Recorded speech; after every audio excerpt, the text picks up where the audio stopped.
আমার কষ্টের কথা কই না এডি বলছে কাকা আমি মানুষের হাতে পাও ধরলাম বাসের মধ্যে উঠে পাও ধরে ভিক্ষা চাই সবাই দেয়, ভিক্ষা দেয়, ভালো মতো দেয়। একজন আজকে একটা চোবার মারছে, খালি একটা মুরগি চাইছি দেখে। কেন মারছে? একটা হুন্ডালে একটা সারে ভাই ওনাকে টাকা দিছে অনেক কষ্ট তোমার এখন আছে কে? মোটে বাপ নাই, আছে ওই একটা মা। মায় ভালোবাসে তোমারে?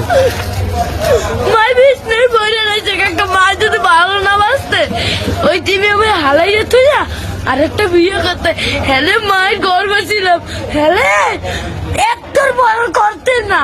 না, মায় ভালোবাসে, ঠিক আছে। তুমি মায়ের ভালোবাসো না? আমার মায় আমাদের একটা মুরগি খাইতে চাইছে, একটা সাড়ে চল এই চাই লইছি মুরগি চল। আমি তো কেন কই না কষ্টের কথা। লাগবে না। কি লেখাপড়া করো মাদ্রাসায়? মাদ্রাসায় পড়ো? সকালবেলা পড়ি, এই বিয়ের বেলায় এই টাকা